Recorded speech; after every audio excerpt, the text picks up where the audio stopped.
एक नारियल लेना, श्रीफल। सभी आप लोगों से हाथ जोड़ के वंदना करता हूँ।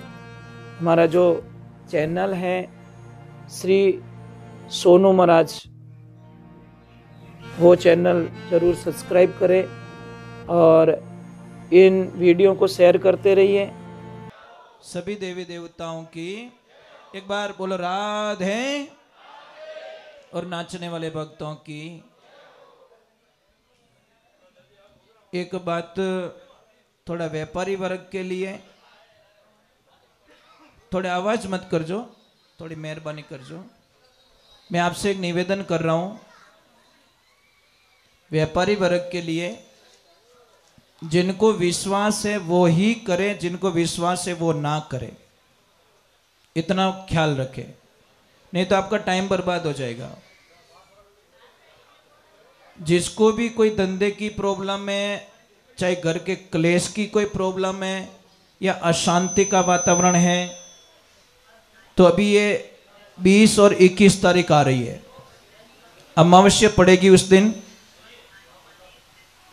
शाम के टाइम में एक नारियल लेना, श्रीफल, उसको थोड़ा छील देना, और थोड़ी चोटी रखते ना हम लोग एक साइड में, पूरे घर के बाहर निकलिए और घर के सामने मुंह करके उसको, नारियल को 21 बार ऐसे मेन गेट पे घुमा के, राइट घुमाना, क्लॉकवाइज राइट, ऐसे मत घुमा देना, राइट घुमा के उस नारियल को वहीं तोड़ दो, फिर दोनों हाथ में वो ले लीजिए आधा आधा। परंतु उसको करना क्या, ऐसे फेंकना है, ऐसे विपरीत दिशा में, मतलब राइट वाला लेफ्ट और लेफ्ट वाला राइट में। और भगवान को बोलना है, प्रभु हमारे घर में जो क्लेश है, प्रॉब्लम्स है, वो सारी आप लेके जाइए। और किसी को धंधे की कोई प्रॉब्लम है तो आंवले का जो वृक्ष होता है उसके पास में जाओ, थोड़ी हल्दी चढ़ाइए और दोनों हाथों में पानी लेकर ऐसे कलश को लीजिए, पूर्व की तरफ मुंह करना, ईस्ट फेस में, और उसमें पानी चढ़ाना है आंवले के पेड़ में, हल्दी के ऊपर, और एक नाम बोलना, हरि हर महादेव। खाली महादेव नहीं, हरि हर महादेव बोल के वो नारियल, उसमें आंवले में पानी चढ़ाना। आप कल्पना नहीं कर सकोगे कि हमारे घर में इतना अच्छा, हमारा धंधा इतना अच्छा चल रहा है, बढ़िया चल रहा है और अच्छा चल रहा है। जैसे किसी ने नई दुकान की हो, पुरानी दुकान बहुत अच्छी चल रही है, नई दुकान कम चल रही है, तो आपको कुछ नहीं करना है, शनिवार के दिन अपनी पुरानी दुकान से एक लोहे की कील निकालिए, कहीं से भी लोहे की होनी चाहिए, फर्नीचर में लगी हुई कील को निकालिए। वो कील चुपचाप बोल के भगवान शनि को बोलना, है शनिदेव जितनी कृपा यहाँ पे की आपने, इतनी कृपा मेरी नई दुकान पे भी करना है, और मेरे साथ में चलो। ले जाकर उस कील को गले में डाल दीजिए या कहीं भगवान के दरबार में रख लीजिए। आपकी जिंदगी में इतनी खुशी आएगी जिसकी कल्पना नहीं कर सकते। जिसके भी बच्चे पढ़ाई में कमजोर है, पढ़ाई में कई लोगों को बहुत सारी प्रॉब्लम्स होती है, बच्चे को याद नहीं रहता, बच्चे पढ़ना चाहते परंतु भूल जाते, पढ़ना चाहते परंतु भूल जाते। उस बच्चे के लिए क्या करना है, पूर्णिमा के दिन कोई देसी गौ रखता हूं, देसी गाय माता, वो नहीं चाहिए, जर्सी गाय, देसी गाय, वहां पे जाइए, आपके सामने उसको बोलिए कि अब इसका दूध मुझे चाहिए, थोड़ा बछड़े को पीने दो, और उसको इतनी रिक्वेस्ट करनी है कि मुझे आगे वाले थन है ना, उसका दूध चाहिए, पीछे वाले नहीं, आगे वाले थन का दूध निकालिए और दूध निकाल के घर पे लाइए पूर्णिमा के दिन। फिर घर पे लाके खीर बना दीजिए, ड्राई फ्रूट जो भी डालना है, उस खीर को कम से कम 1-2 घंटे तक चंद्रमा का प्रकाश दिखाना है, और फिर उस बच्चे को आप खिला दीजिए। आप कल्पना नहीं कर सके, जो पढ़ना नहीं चाहता है वह भी बच्चा जबरदस्ती पढ़ाई में मन लगेगा, और आप कल्पना नहीं कर सकते, इतनी बढ़िया बात है। ये ध्यान रखें, गाय के दूध में बहुत शक्ति होती है, परंतु अपने बूढ़िया लोग कहीं कहते हैं वेड़ारा वयोड़ा मोती निपजे। एक बात का ध्यान रखना, इस दुनिया में सारे लोग, आपका पार्टनर, आपका भाई, आपका सगा, आपका मित्र, आपका पड़ोसी, इनमें से कोई नहीं चाहेगा कि ये आदमी मेरे से आगे निकले। आपका पार्टनर कभी नहीं चाहेगा कि मेरे से अलग होने के बाद में मेरा पार्टनर मेरे से डबल कमाए। आपका दोस्त कभी नहीं चाहेगा कि मेरा दोस्त मेरे से ज्यादा कमाए।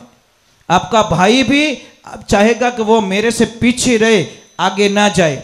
एक क्लास में पढ़ने वाला बच्चा कभी नहीं चाहेगा कि ये लड़का या लड़की मेरे से अच्छे नंबर लाए, मेरे से पीछे रहे। पर दुनिया में दो ही ऐसे महापुरुष होते हैं, वो चाहते कि ये लड़का हमेशा हमारे से आगे निकले। वो कौन होते? पेरेंट्स। माँ बाप रे अलावा कोई दुनिया में आपको आगे बढ़ने का सपना, आशीर्वाद नहीं देंगे। सिर्फ माता पिता के अलावा। माता पिता चाहते कि मेरा बेटा मेरे से बहुत आगे बढ़े, बहुत आगे बढ़े।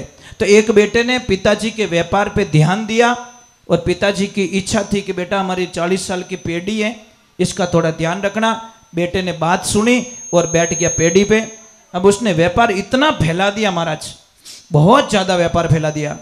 अब समझ लीजिए, व्यापार फैला के बहुत अच्छी बिल्डिंग बनाई और बिल्डिंग बना के बिल्डिंग के ओपनिंग में पिताजी को बुलाया, उनसे रिबन कटवाया।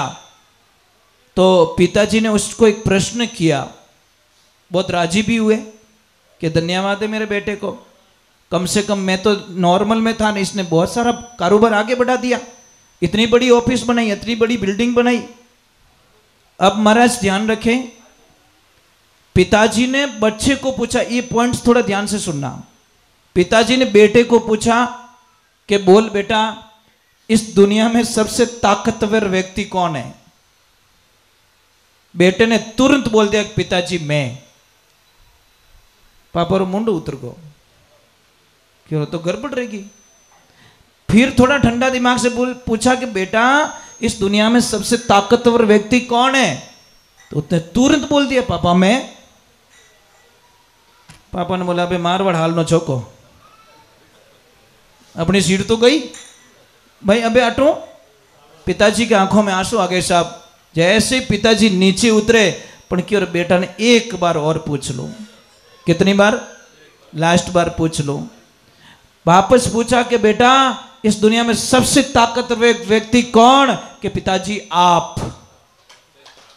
पिताजी आप। तो पापा ने बोला, बेटा 2 बार जब पूछा तो तूने बोला मैं हूं मैं हूं, मार तो कालजो ही काट दियो कि पापा उस वक्त में आपके दोनों हाथ मेरे कंधों पे थे, इसलिए मैं दुनिया का सबसे ताकतवर व्यक्ति था। जैसे ही आपके हाथ हट गए आप 1 बन गए, मैं 0 बन गया। इन्हें वास्ते जिन माते माँ बाप रो हाथ कंधों माते है ने, उससे बड़ा ताकतवर दुनिया में कोई हो नहीं सकता। इन्हें वास्ते महापुरुषों, आप कितना भी कमा लेना, कितना भी कुछ कर लेना, पर माँ बाप ने मत सताई जो। बेचा बटो रियो, कोई बोलता हमारे बिल्डिंग आई, कोई के गाड़ी आई, कोई के बो आयो, कोई के कंपनी आई, और एक भोलो आदमी के गेला मारे को ने मारी माँ आई रे, मैं दुनिया में सबसे लकी आदमी हूं, मेरी माँ मुझे मिल गई। ना गाड़ी चाहिए, ना बंगला चाहिए, ना कुछ चाहिए। महाराज एक ध्यान रखना, औलाद बीमार हो जाती है तो माता पिता सारी प्रॉपर्टी गिरवी रख देते हैं, अपनी एफडी तोड़वा देते हैं, अपनी सारी कमाई तोड़वा देते हैं। पर जब पापा मम्मी बीमार रहे तो सब थोड़ी शंकाएं घुस जाती है। कैसा 12 साल रह गया मने सेवा करते हैं, हमें तो नैन क्यों ही करी। अरे बाप रे, एक आदत छोड़ दो आपकी। कहीं के माँ बाप मारे भेड़ा रहे वो शब्द छोड़ दो साहब। कहीं के वो मैं माँ बाप रे भेड़ो रहूं, जिन दिन ओ बोलोला उन दिन आप बहुत सुखी रह जाओला। हमारी क्या औकात है जो माँ बाप ने आपो भेड़ा राख सको? यूं बोलो ने बेटी रे बाप के मैं माँ बाप रे भेड़ो रहूं। कई लोग का मने के महाराज मैं गाय को गोद लेके आया हूं। अब धारो बाप दादा ली कहीं गाय को गोद लेना 3 लोग के देवता नहीं ले सकते, तू क्या ले सकता? ऐसे बोलते मैं गाय की गोद गया हूं, आज मैं गाय को गोद लेके नहीं आया, मैं गाय माता की गोद चला गया, तो वो तो शुभ था। पर वो कि गाय को गोद मैंने ले ली। अरे बेटी रे बाप, ब्रह्मा विष्णु महेश की भी ताकत नहीं है जो गाय को गोद ले सके। अरे इतना बोलते गाय की गोद गया हूं मैं, तो शुभ होता। महाराज कई लोग क्या करते हैं, अभी हमारे कुछ दिनों पहले कोई किसी ने सत्संग बुकिंग करवाई और हमें पूछा कि महाराज ये तारीख है लिख दीजिए, और नाचन वाला हाथ आई कि नहीं आई। मैं बोले क्यों, कैसा कोई हनुमान जी पढ़न नाचे, कोई महादेव जी पढ़न नाचे। मैंने बोला सत्संग कैंसिल करो, आई नॉट एक्सेप्ट, नहीं नो एग्री, मैं ये नहीं कर सकता। अरे मारी कहीं औकात जो हनुमान जी नचाई सकूं, मारी कहीं औकात जो महादेव जी ने मैं नचाई सकूं। अरे भोला आदमी थोड़ा तो दिमाग यूज करो, महादेव जी को मैं नचाऊंगा, मैं इतना बड़ा बन गया क्या, मैं हनुमान जी को नचाऊंगा, मैं माता जी को नचाऊंगा। अरे क्या खेल कर रहे हो तुम लोग। माता जी रमी थे नाचो भाई, महादेव जी रमी थे नाचो, हनुमान जी रमी थे नाचो, तो थोरो बेड़ो पार होवे, नहीं तो आज होवे ने कोई काल होवे। हम तो भैरू जी के सामने, भैरू जी के वो पता नहीं क्या क्या बन के भैरू जी को नचा रहे हैं। इतने बड़े हो गए हम लोग कि भगवान को नचाने लग गए। साहब ये बहुत ही गलत चीज है, इन्हें वास्ते ये सारी बंद होना चाहिए, ये अच्छी बात नहीं है। भगवान की हंसी उड़ती है, भगवान की मजाक उड़ती है साहब, और हम एग्री करते तालियां बजाते हैं, मजा आता है। मैंने बोला ना मजा मत लीजिए, मजा थोड़ी देर का है, आनंद लीजिए। चलो एक बार जय बोलते, बोले आई मात की, बोले नव दुर्गे मात की। नाराज तो नहीं हो, थोड़ा है टरे जो, क्यों बात उड़ी हो है, हल्का हल्का हैंग, भारी भारी रही जो को पड़ी हो रही, हल्को रिवसरी बात नहीं है। साहब मेरे गुरुजी ने क्या बोला कि बेटा जीवन चाहे 2 दिन का ही हो, पर होनो चीजें आनंद रो। समझ में आई नहीं, 1 साल 2 साल जी ले चाहे 100 साल जी ले, आखिर है तुझको जाना, आखिर तुझे जाना है। मेरे गुरुजी कहा करते थे कि बेटा 100 किलो चांदी मत खरीदना, 1 किलो सोना खरीद लेना। तो अज्ञानी थे, मूर्ख थे हम लोग। जाके गुरुजी को बोला 99 किलो का घाटा क्यों करवा रहे हो। गुरुजी ने बोला 1 किलो सोने का 60 लाख बनता है, 100 किलो चांदी रही 60 लाख बने, तो 99 किलो बोझ लिया क्यों फिरे। समझ में आ गया। तो हमने 100 झूठ बोलने से बढ़िया एक सच बोल के मरा जाए, आनंद उसी में होता है महाराज। क्यों रोज मरूं यार, रोज झूठ बोलूं, रोज मरूं, इससे बढ़िया एक दिन मर जाए, क्या फर्क पड़ेगा। परंतु तो मरना अच्छा है यार। मरना स्वामी विवेकानंद जी का जैसा होना चाहिए, मरना महाराणा प्रताप जैसा होना चाहिए, मरना शिवाजी जैसा होना चाहिए, मरना महारानी लक्ष्मीबाई जैसा होना चाहिए, मरना सुभाष चंद्र बोस जैसा होना चाहिए, मरना भगत सिंह जी जैसा होना चाहिए। आनंद उसको कहते, संसार में आए कीड़े मकोड़ों की जैसे मर गए, उसको मौत नहीं कहते। मौत भी इतिहास के पन्नों में लिखी जाए, उसको मौत कहते महाराज। क्या आए, क्या खाए, क्या पहने, ये हमारा वर्चस्व नहीं है। हमने देश के प्रति कितनी जागृति है, देश के प्रति बात कितनी करते हैं, देश के प्रति हमारी भावनाएं क्या है, वो मायने रखता है। पर्सनल जिंदगी, सेल्फ जिंदगी हमेशा दुख देती है। और जब आप आउट जाते हो, देश का सोचते हो, मातृभूमि का सोचते हो, तो आनंद कुछ और आता है। ये जिंदगी में ध्यान रखिए। अरे 2 दिन का जीवन यार। यहाँ पे कोई ऐसे बैठे हैं माँ भारती के सपूत, जो अपने बेटे के जन्मते ही मन में ये शपथ ले ले कि इस बेटे को मैं फौज में भेजूंगा, बॉर्डर पे भेजूंगा इस बच्चे को मैं। है कोई देवी यहाँ पे? बहुत बहुत धन्यवाद आपको, एक हाथ ऊपर हुआ है, धन्य हो गया मैं। ये होना चाहिए यार, सपना ये होना चाहिए। क्या मेरे लिए वो बनाऊं, वो बनाऊं, वो बनाऊं। अरे ये तो सोचो, ये भगवान मुझे ऐसा बेटा देना, ऐसी बेटी देना जो बॉर्डर पे जाके डंके की चोट पे जाके मेरी मातृभूमि की रक्षा कर सके। नहीं तो मेरा धरती पे आना सार्थक। धरती मारो कर्जो तो उतारो कि नहीं उतारो। एक छोटा सा भजन सुना देता हूं ताकि शंका निकल जाए। 5 कर्जे हमारे पे, कितने? जब तक ये कर्जे नहीं उतारेंगे हमारी मुक्ति होने वाली नहीं है।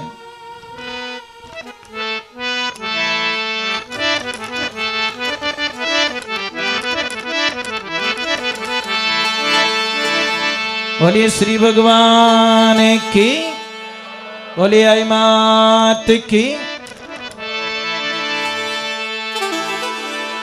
सूरा होना सेज है, सूरा होना सहज है, तो घड़ी